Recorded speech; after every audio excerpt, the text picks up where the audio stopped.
Dari Italia, kau hanya akan mendengar kabar jelek belaka. Begitu tutur Cornelius Tacitus, sejarawan kota Roma yang hidup pada abad 1 Masehi. Dalam sepak bola, ucapan itu benar adanya. Selama 1 dekade terakhir, sepak bola Italia tak henti-henti menelurkan drama, tragedi, skandal yang membuat orang muak. Dari mulai Calciopoli, kekerasan supporter, skandal pemain amatir dan presiden klub, hingga ejekan bernada rasisme yang menggaung di berbagai stadion kerap mewarnai Serie A tiap musimnya, terbaru mereka gagal lolos ke Piala Dunia. Jangan lupa tekan tombol subscribe dan lonceng untuk mendapatkan notifikasi dari Epic Football.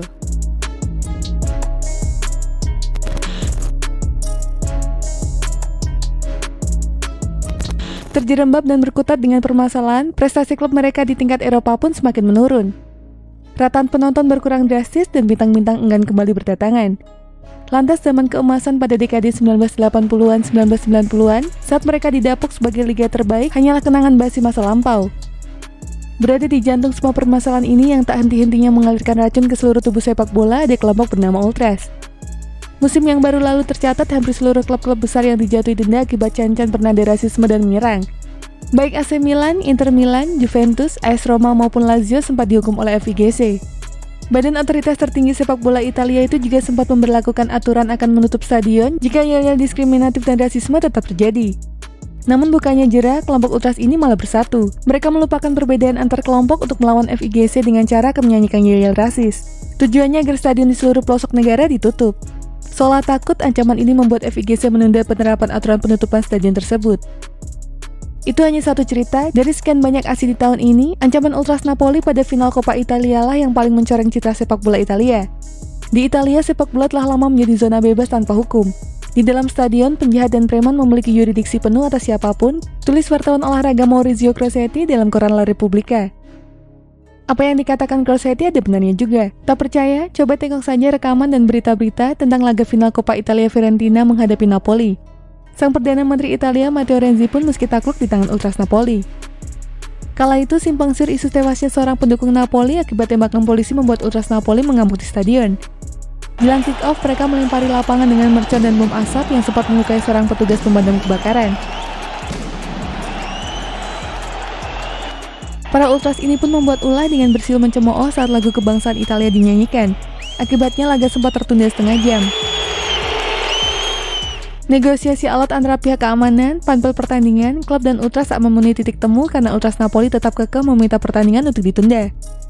Setelah dilobi dan diberi pemahaman bahwa korban penembakan terselamatkan dan dalam penanganan medis, barulah Ultras memberi lampu hijau pertandingan untuk dilanjutkan.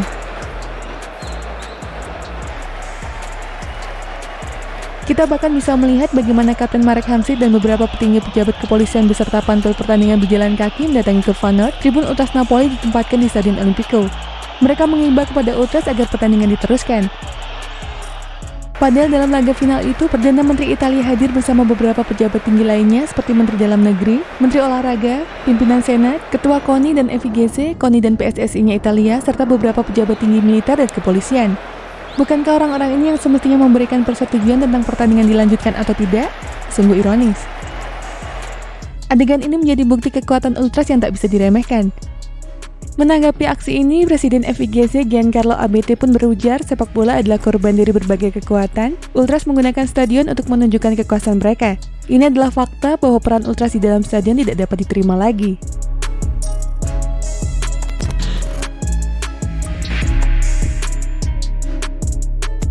Marco Di Domizio, seorang pengajar di University of Teramo, dalam jurnal ilmiahnya berjudul Hooliganism and Demand for Football in Italy, Attendance and Counter-Violence Policy Evaluation memaparkan penyebab tren penurunan jumlah penonton di stadion.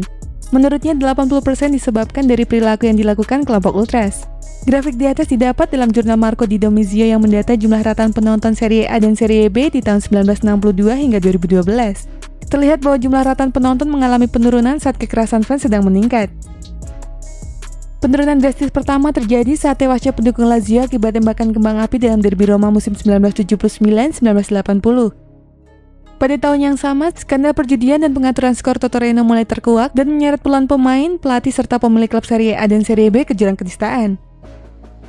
Pada 1982, jumlah penonton sempat meningkat drastis karena Italia menjuarai Piala Dunia. Namun kekerasan sepak bola semakin tak terkendali. Ini dipengaruhi juga oleh lahirnya kelompok-kelompok ultras baru yang terinfiltrasi budaya hooligan dari Inggris. Akibatnya jumlah penonton Serie A semakin berkurang selama dekade 80-an.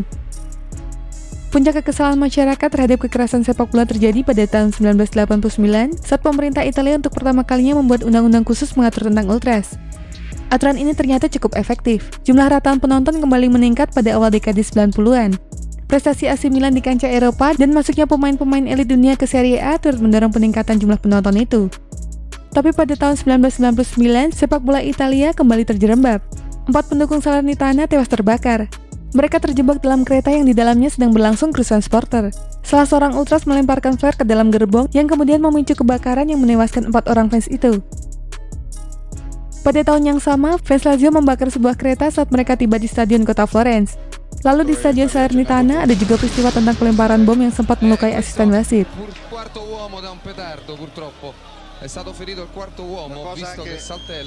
Selama musim 1998-1999, tercatat 900 orang terluka akibat kerusuhan sepak bola, 75 orang ditangkap, dan sekitar 2.000 ultras teridentifikasi dan dilarang hadir di stadion. Tingginya angka kekerasan ini membuat Kementerian Dalam Negeri, Kementerian Kebudayaan, dan Kepolisian membentuk badan gabungan bernama Osservatorio Nazionale delle Manifestazioni Sportive. Tugas lembaga ini adalah untuk menangani kekerasan supporter sepak bola, tapi organisasi ini nyatanya gagal total.